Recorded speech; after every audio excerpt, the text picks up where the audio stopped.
Hey everyone, welcome back to our channel. If you're new here, please subscribe. I'd really love that. If you're returning, how you doing?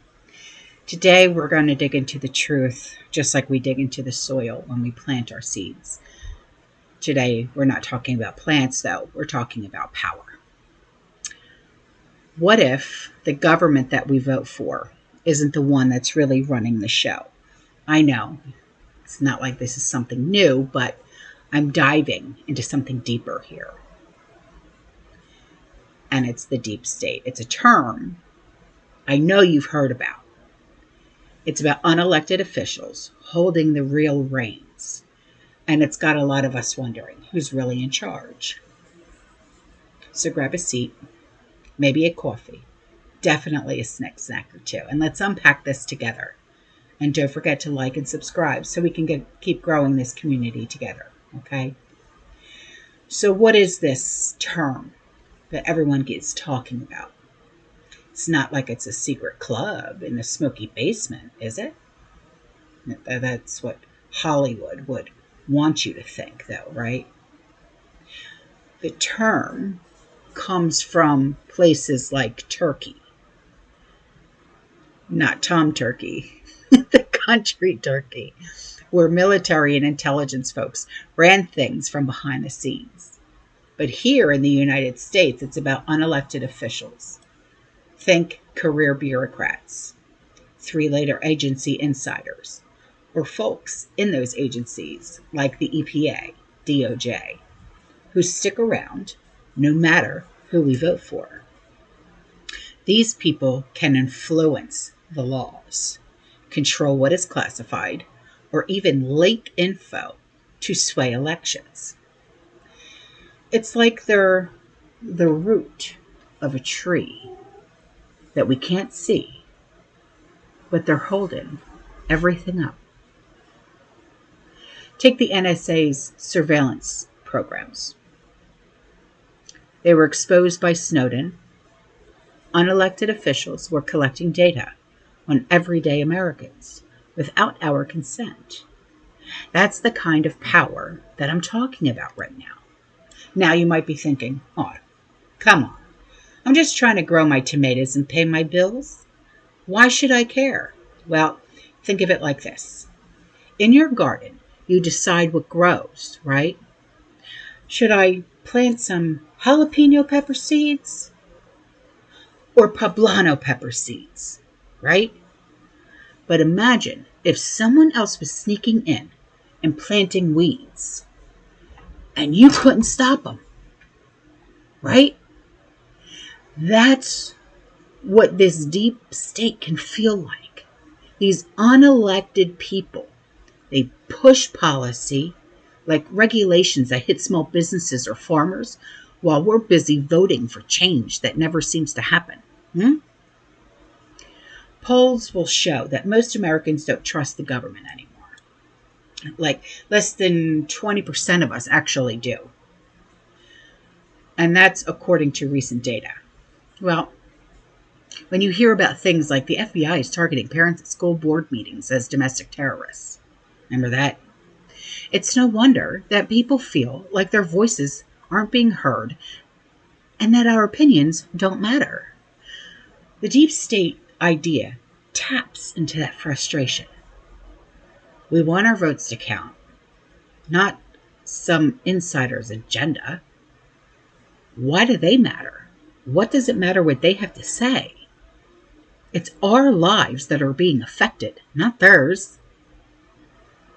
So let's get real here for just 1 second, okay?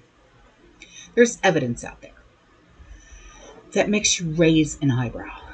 Back in 2016, there were leaks from intelligence agencies that shaped how we saw the election.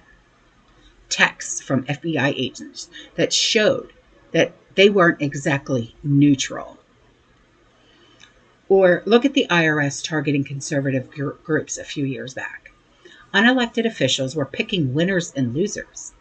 And just last year, whistleblowers from the DOJ said that they were pressured to bury certain investigations. Excuse me? Coincidence? I think not. Or maybe. I don't know.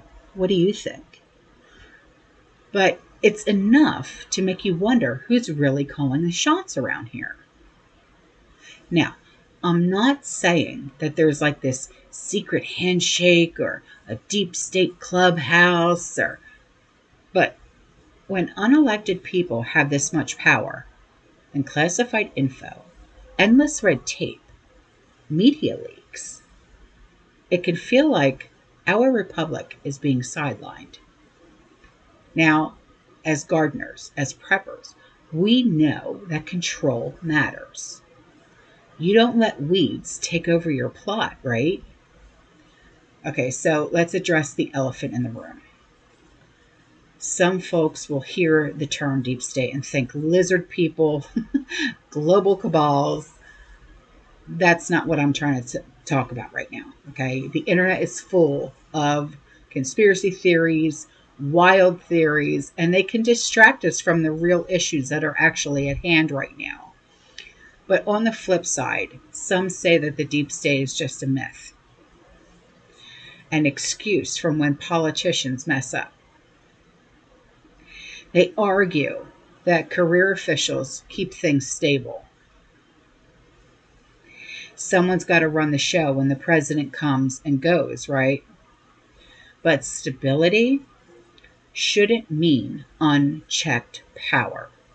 When agencies like the CIA or the NSA operate in the dark, or when bureaucrats slow walk policies that we voted for, it's not stability, it's control. The truth is probably somewhere in the middle, not a conspiracy, but a system that's gotten too cozy in its own power. So here we are, asking the big question: who's really in charge? The deep state might not be this monster under the bed, right? But it's a reminder that we need to stay vigilant at all times. Head on a swivel. Know your surroundings, right? Know what's really going on. Our votes, our voices, they should matter more than some unelected official like Soros or whoever the hell and their insider agenda. So what do you think? Is it real? Yeah, I think so. Or is it just some government doing its messy thing? I don't know. So drop a comment below. I read every single comment. I want to hear your take. I want to hear your voice. If you're as curious as I am, hit the subscribe button, ring the bell, and let's keep digging for the truth, one seed at a time. If you're growing something that's really awesome in your garden, share it with us. Thanks for hanging out with me, and I'll see you in the next one. Fearless and God bless. Ciao.